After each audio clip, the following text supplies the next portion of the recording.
Bismillahirrahmanirrahim. Faslun utawi iki iku ana fasal suwiji fi bayanima ing dalem mertelaaken perkara yahrumu kang haram apa isti'maluhu gunakake mak minal awani saking pira-pira wadah wama lan perkara ya jusu kang ora wenang apa mak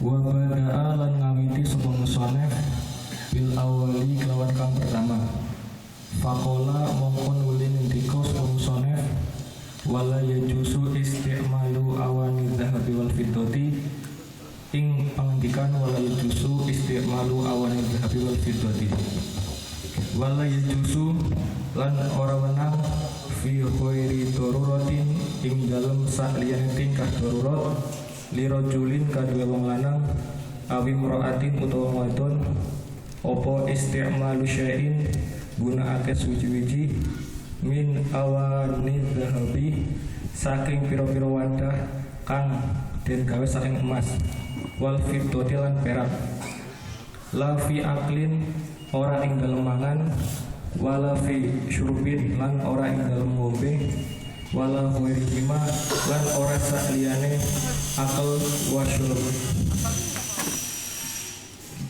wa kamalan koyo perkara hadiah kang haram apa isti'maluma gunakake perkara zikir kang den tutur apa ma yahrumu haram apa ittikhaduhu ngalap ma min ghairi isti'malin saking tanpa den gunakake fil aswahi ing dalem kaul kang wis sahih wa yahrumu lan haram aidon halemane apa al ina'u wadah al matliyu kang den sepuh apa ina bidzahabin lan emas au fiddatin utawa perak in hasola lamun hasil minatolai saking sepuhan apa syai'un suwiji-wiji bingardihi kelawan ngobong syai' malenari ngatasé geni wa jusulan wenang apa isti'malu ina'i khairihima gunakake wadah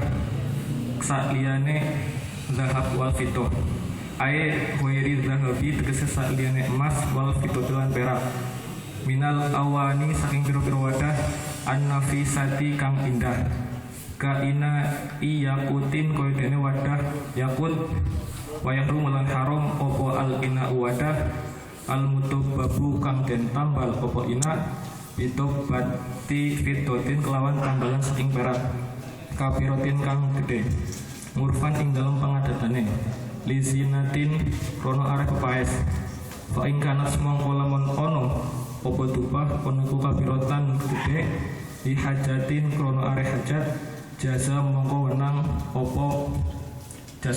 apa ina mangal karo hadis sartane kemukruhan au sofirotan utawa iku cilik anane topah murfan ing dalam pengadatane lisinatin krono arae paes karo had mongko makruh apa tupah au lihajatin utawa krono are hajat fala takruhu mongko ora makruh apa tupah amma dzubatu zahabi anapun tawi tambelan emas iku fatahmu mongko haram apa dzubatu zahabi mutlakon kelawan mutlak kama kaya keterangan sohahahu kang wis beneraken ing mak sapa An-Nawawi Imam Nawawi. Pertanyaan yang pertama tahu ya. Anda tadi membaca fi bayani ma yahrumu isti'maluhu minal awani. Pertanyaan yang pertama yang gampang. Di situ ada lafaz minal awani. Coba jelaskan Anda minnya itu min apa?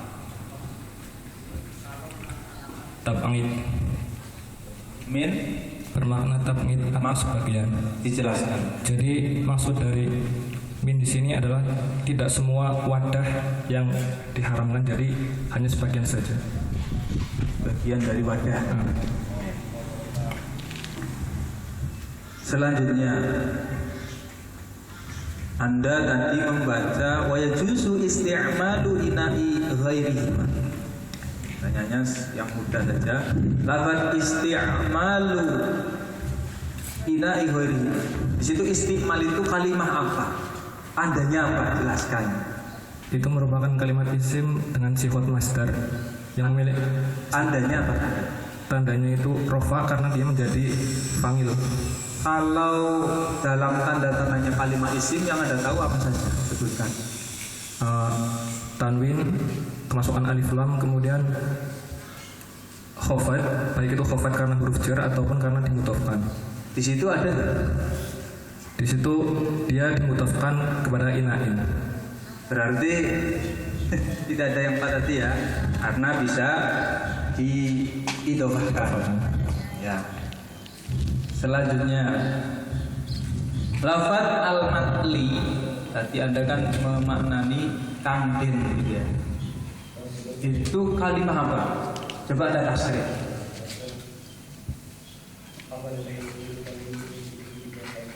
Bentuk kalimatnya berarti ya. Huruf.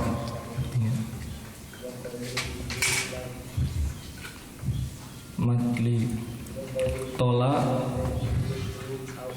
ya tulu. Kalau tola ya tulu jadi tulat. Al matli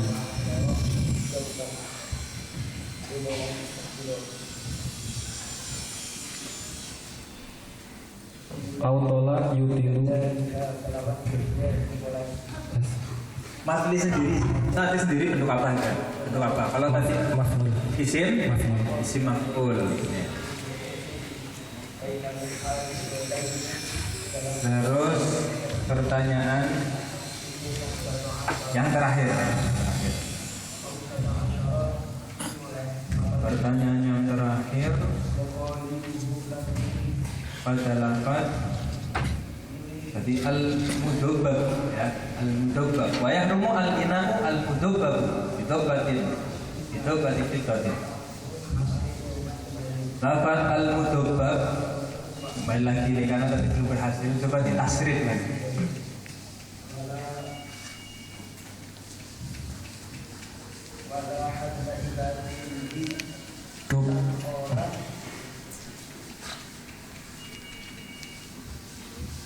Tubaba yutubibu tadbiban tadbibatan mutubbaban mutubibun mutubabun.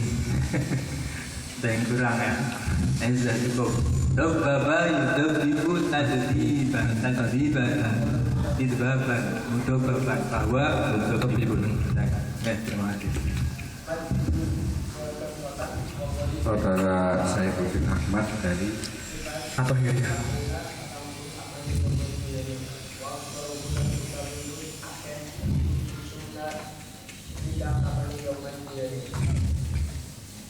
tadi Anda membaca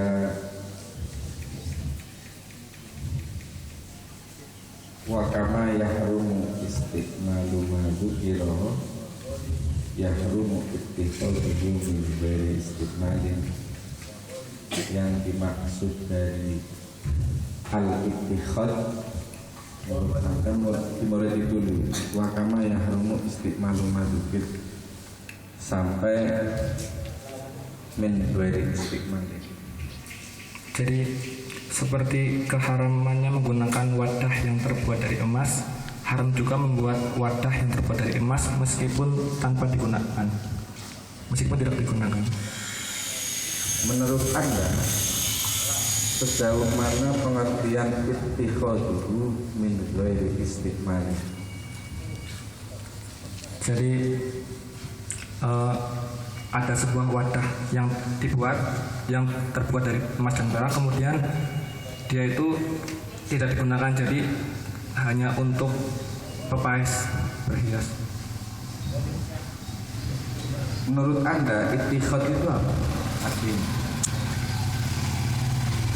Artinya ittikhad itu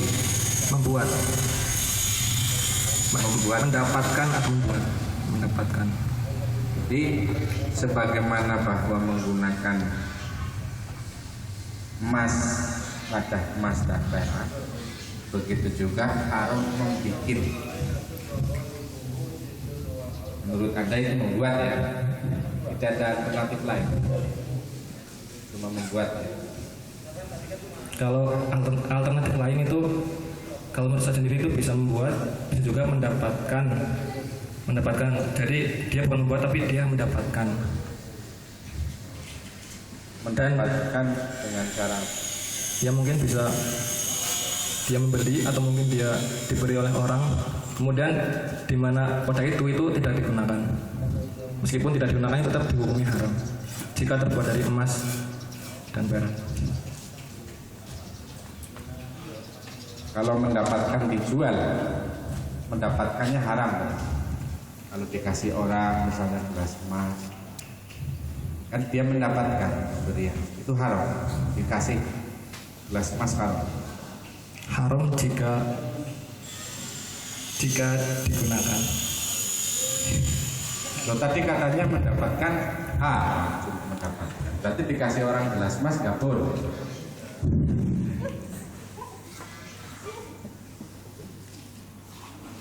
Bila seperti itu, jadi saya batasi kembali, jadi mungkin hanya membuat.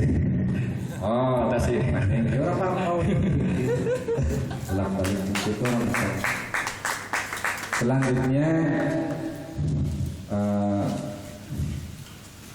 sampai kepada wayah rumu al-ina'u al-mudabbab bitibbatil fiddatin kabiratin urfan lizinatin. Coba Anda muroti sampai amma bitbatul zahabi fatahruhu mutlaqan. Coba Anda muroti.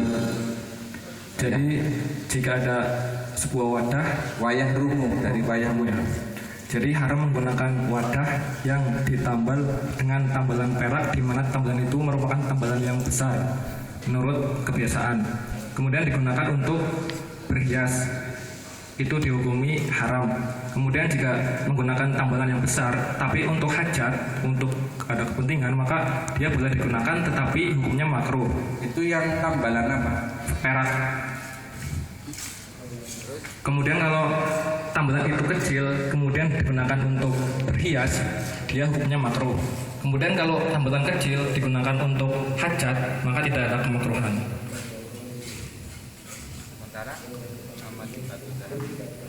Aman dapat. Sementara kalau emas, tambalan emas itu baik dia kecil maupun besar tetap dihukumi haram secara mutlak. Dalam hukum penambalan tempat wadah panci atau yang lain, wajan dan sebagainya, dalam tambalan perak itu ada beberapa, menurut Anda ada beberapa catatan hukum di situ.